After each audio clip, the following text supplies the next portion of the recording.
SDM blogger কট, এরকমই একটি video social মিডিয়ার মধ্যে রাতারাতি ছড়িয়ে যায়, যেখানে একটি ব্লগারকে 4-5 জন ছেলে এবং একটি মেয়ে শরীরের মধ্যে আঘাত করছে, এক সময় তার শরীরকে ক্ষত বিক্ষত করে দেয়। সেই মেয়েটির দাবি হচ্ছে সেই মেয়েটিকে নিয়ে তিনি বাজেভাবে একটি ভিডিও বানিয়েছে, যে ভিডিওর মধ্যে এসডিএম ব্লগার নাকি বলেছিল, রাস্তার মধ্যে কেন আপনি এরকম অশ্লীল ভাবে চলাফেরা করেন, না ক্যামেরা চালু থাকবে আর এটা আপলোডও হবে। হ্যাঁ, নারীদেরকে হেয় করে বা হেনস্থা করে কথা বলার কোনো রাইটস এই এসডিএম ব্লগারের নেই, তবে তিনি এটা দীর্ঘদিন ধরে করে আসছে। আইন যেন এই ভিডিওগুলো দেখেও দেখছিল না, যার কারণে এই আপুটি এসডিএম ব্লগারের নামে একটি জিডি করে, যে জিডিটি সাইবার ক্রাইমে ওনাকে পাঠানো হয়। আমি অলরেডি বনানী থানায় ওনার নামে জিডি করছি, ওনার নামে আমি সাইবারে অলরেডি নোটিশ পাঠিয়ে দিয়েছি। এতক্ষণ পর্যন্ত সবকিছুই আইন মোতাবেক চলছিল, তবে এই মেয়েটি কেন আরো অসংখ্য ছেলেদেরকে ভাড়া করে এনে তারপর একজন ব্লগারকে এইভাবে আঘাত করে? তিনি তো আইনের কাছে ইতিমধ্যেই নোটিশ করেছেন, তারপরও নিজের হাতেই কেন আইন তুলে নিতে হবে? একটি মহিলা হয়েও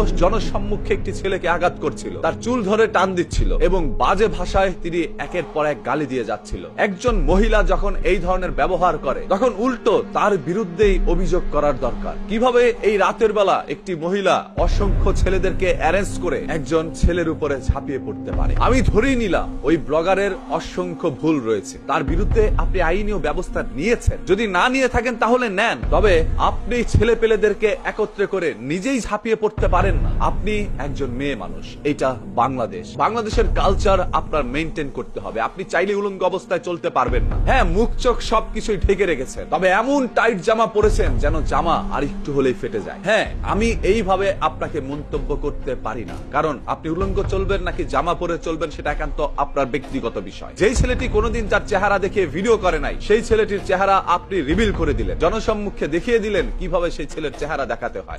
আমি ফেস রিভিল করি না ভাই, প্লিজ। আইনের প্রতি হয়তোবা আপনার আস্থা নেই, যদি আইনের প্রতি আপনার বিশ্বাস আস্থা থাকতো তাহলে আইনের উপরেই সবকিছু ছেড়ে দিতেন। আপনি পুলিশের সামনেও সেই ছেলেটিকে আঘাত করে যাচ্ছিলেন। আজ এসডিএম ব্লগার, কাল আমি, এরপর অনেক জনকে ধরে আপনি এইভাবে শায়েস্তা করতে পারেন, যদি আজ আপনার বিচার করা না হয়। পিছনে থাকা ছেলেরা বলছিল এসডিএম ব্লগারকে কট দিয়ে দিয়েছে। আপনি কিভাবে একজন ছেলেকে কট দিলেন? সে কি অন্য কোনো মেয়ের সাথে অশ্লীল কোনো কাজ করছিল, সেইখান থেকে আপনি হাতে নাতে তাকে কট দিয়েছেন? সে কোনো অপকর্মের সাথে জড়িত ছিল, ওইখান থেকে আপনি তাকে কট দিয়ে দিয়েছেন? তা তো না। ছেলেটি রাস্তা দিয়ে ভিডিও করতে করতে যাচ্ছিল, আপনি সেইখানে তাকে কট দিয়েছেন। এটা কেমন কট? উল্টো সেই ছেলেটি আপনাদেরকে কট দিতে পারতো। এই রাতের বেলা আপনারা এতগুলো ছেলে একটি মেয়েকে নিয়ে রাস্তার মধ্যে কিভাবে ঘুরে বেড়াচ্ছেন? আর সেই মেয়েটি একাই 10টি ছেলের সমান। 10টি ছেলে যেটা করতে পারছিল না, সেই মেয়েটি একাই সেটা করছিল। দৌড়ে দৌড়ে সেই এসডিএম ব্লগারকে তিনি আঘাত করছিল। আমাদের দেশে এইটার কোনো বিচার নাই।